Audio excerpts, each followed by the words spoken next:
Kalingap, Hi mga kalangga! please support Wow Life TV. Thank you. You're Mr. Good Vibes.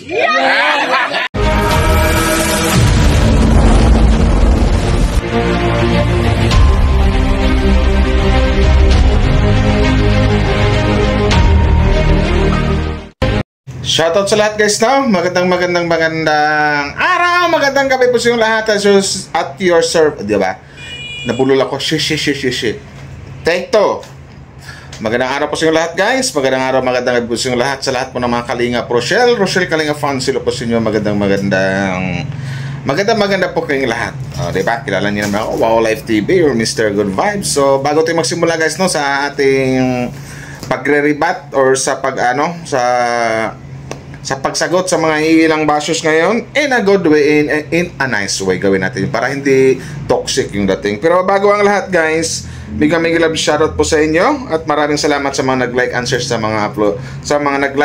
mga upload video ko. Tsaka support po natin buong team Kalingap, Kuya Val Santos Matubang, Kalingap Rabati na Vlog Santol, Kalingap Charity Vloggers, Kalingap Partners, Rowell Palalang, Kalingap Rowell, Rachel Morales Vlog, sino ba? Kalingap Dan, Kalingap Awi, Kalingap Angeli, Jan Lindon, sila ni Kuya Brox, Mighty Amy, Pading Rizan, Donut, sino ba? Sino ba mga kalimutan ko? Basta sa lahat guys, supportan ko. Boss Vincent, kaya daw wag natin kalimutan. So yun na guys, no? Another rebat naman ang gawin natin ngayon dito sa isa sa mga masasabi nating hindi gusto ang isang langga Rachel or ang Rochelle, sabihin na nating pwedeng sabihin inggit, ganon, inggit sa katawan or inggit sa kung ano yung narating ni langga Rachel. Shout out sa'yo Ate G Molita. O ipon ha, talagang special mention ka ngayon Ate G Molita, no?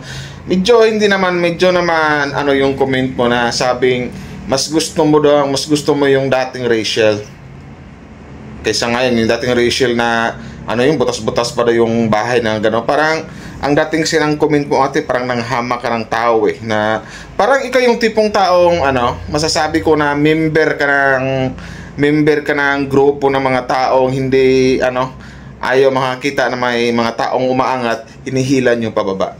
Yun ang po yun. May edad ka na ate, pero kaya siguro ngayon wala akong masasabing mura sa'yo or babastusan or tawag nito, babastusin kita kasi nangingibabaw pa rin yung respeto ko sa mga matatanda, sa may mga edad na at sa mga babae. So yun yung ate, no? So kung hindi mo na gusto yung isang tao, wag mo na i-voice out. Ganun lang, manahimik ka na lang. Yun na lang. Kasi hindi ko rin alam kung saang anggulo, kung saan banda, bakit na sabi mong gano'n na sa madaling salita na naging OA or maarte na silangga Rachel kasi yun na nga daw.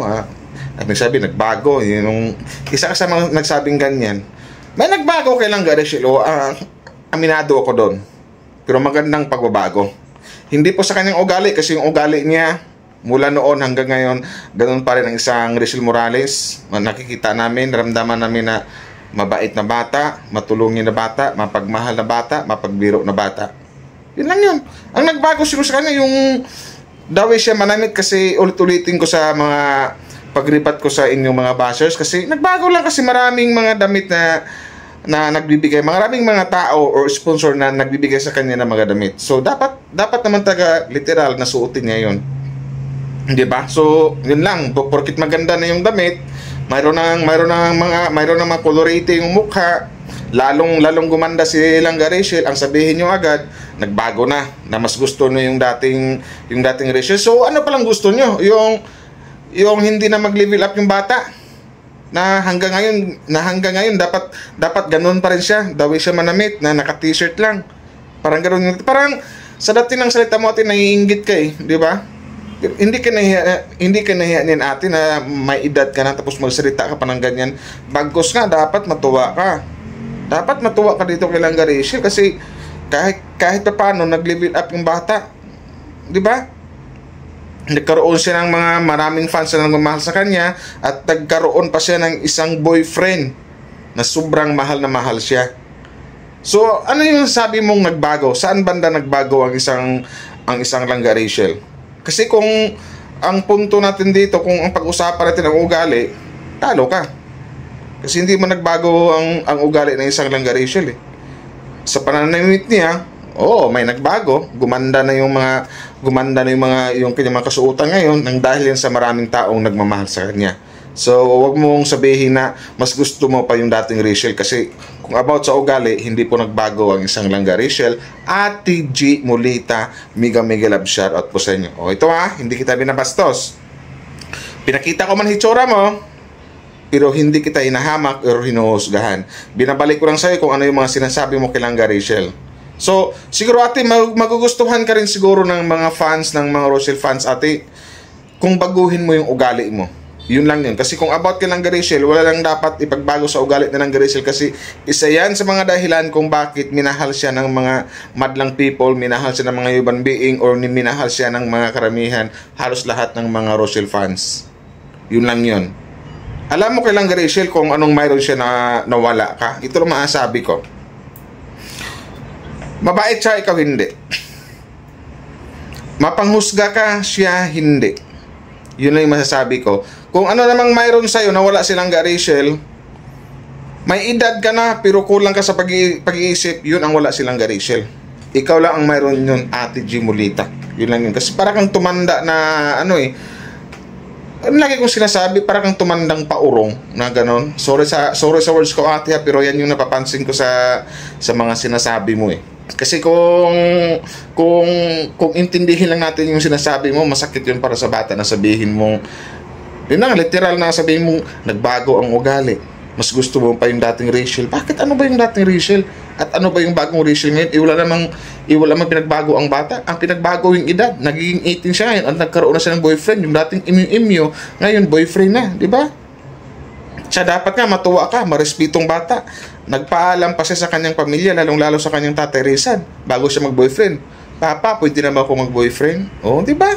Marespito, nagpaalam siya kung pwede na ba kasi 18 years old na siya. Dalaga ng isang langga Rachel. So ano ba yung sinasabi mong, ano lang ate, tumbukin mo na lang kung ano ba yung sinasabi mong nagbago ng isang langga Rachel. Kasi kung ulitin ko sa ugali, walang pinagbago yung bata. Sa pananamit, oo, mayroon kasi maraming at natuwa ang mga Rochelle fans doon. Na yung dating maganda, yung diyosa ng kagandahan ngayon, paganda pa ng paganda, lalo pang gumanda. Yun lang po yung masasabi ko. Pero ikaw ate, huwag kang magalit siguro kung babalikan ka ng mga Rochelle fans na gawin din sa'yo kung ano yung mga, or sasabihin din sa'yo kung ano yung mga sinasabi mo kay langga Rachel. Although sabihin natin hindi masyado mabigat yung comments mo pero masakit yun para sa bata, para sa langga namin na si langga Rachel. So, sana hindi po ganun ate. Magbago-bago po tayo. Kung ayaw nyo sa isang tao, alam ko namang matanda ka at alam ko namang alam mo to Kung galit ka sa isang tao, kung galit ka sa personal, puntahan mo agad. Kung sa sukbit ka naman, may galit ka sa sukbit kay langga Rachel kasi nasa YouTube tayo, manahimik ka na. Huwag ka nang magsalita ng masama kasi yung taong pinagsalitaan mo ng masama, maraming fans yan, maraming nagmamahal yan, maraming nagmamahal dyan. At sigurado ako, babalikan ka talaga niyan kasi ang pangit ng mga kuda mo, ang pangit ng mga pinagsasabi mo. So, yun lang po. Ulitin ko po, hindi po nagbago ang isang langga Rachel. Kung ano siya noon, yung ugali niya hanggang ngayon, ganun pa rin. May nagbago man sa kanya, yun lang po, sa pananamit niya. Diba? At least matuwa ka na nagkaroon ng mga garang na damit ng isang langga Rachel. Masasabi ko sa atin, doon yung inggit Naiinggit ka lang talaga. Yung masasabi ko na hindi mo matanggap sa mismo sa sarili mo na gumaan ang buhay ng isang langga Rachel, lalong gumanda ang buhay ng isang langga Rachel, lalong tumingkad ang ganda ng isang langga Rachel Morales. So yun lang po yun. Sana hindi ka na nagsalita ng ganyan ate Medyo naman yung mo, medyo sabihin kong hindi masyadong mabigat, hindi rin magaan, pero para sa akin masakit yun para kay langga Rachel. Masaktan ang bata kasi wala namang pinagbago sa ugali niya tapos magsalita ka ng ganun. So ngayon ipinakita ko ng itsura mo dito sa dito sa upload ko in a nice way. Hindi kita binastos, hindi kita pinagmumura, hindi kita hinusgahan. Kumbaga, ang nire-react ko lang dito, yung comment mo, yung daw ka mag-comment, mag-ano ng comment dito kay Langga Rachel Morales. May karapatan po ako, baka magtanong ka po kung bakit ako yung sumagot na sa comment po. May karapatan po ako kasi isa ko sa mga defenders ni Rachel Morales or ng Rochelle Love Team or ng Rochelle Couple. So yun lang yun po atin, no? Magandang araw po sa inyo, magandang gabi. Sana po bago-baguhin nyo po yung ugali nyo. Yun na lang po. Huwag nyo sabihin nagbago po ang isang Langga Rachel kasi sabi mo mas gusto mo pa yung dating Langga Rachel kaysa ngayon na sabi mo na nabutas-butas yung bahay. Huwag ganun ate, parang ang dating kasi parang gusto mong parang ayaw mong umangat talaga ang bata. Parang gusto mo na andun ka lang. Parang gusto mo na Rachel, dyan ka lang, huwag kang umangat. Dyan ka lang kung ano ka, dyan ka lang, huwag kang umangat.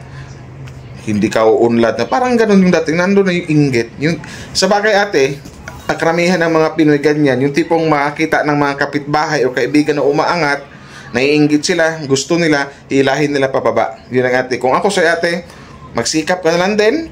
Ganun na lang. Alagaan mo na yung mga anak mo, alagaan mo na yung mga apo mo, turuan mo na magandang aral, disiplinahin mo, turuan mo na magandang leksyon. Turuan mo kung ano yung mabuti at kung ano yung masama. Kasi daway ka mag-comment, baka makita pa ng mga anak mo yun at mga apo mo, gagayahin pa. So, wala na. Pangit na ng dating, yung dahil sa'yo, nakaganyan yung mga anak mo. Kung may mga anak ka at kung may mga apo ka. Kinukorek na kita ate, ulitin ko lang, hindi po nagbago ang isang Langga Rachel. Sa ugali niya, ganun pa rin po. Nagbago lang siguro sa kanyang hitsura, lalo po siyang gumanda. Kasi po, para sa amin Rochelle fans, para sa akin, siya po ang Diyosa ng kagandahan. Tanggapin nyo na po yun. Huwag natin pag-usapan yung kagandahan ate kasi tagilid ka. Ang layo talaga. Yun lang po. Hindi kita binabastos ate ha. Magandang gabi sa'yo, magandang araw. Sana po mapanood mo tong upload ko na to para sa'yo, Ate G Mulita. So hanggang dito lang po. Hindi pa huli ang lahat ate, hanggat may buhay kaya pa magbago. Bye bye. Shoutout sa mga Rochelle fans na nag-like and share. Hanggang dito lang guys. Maraming salamat.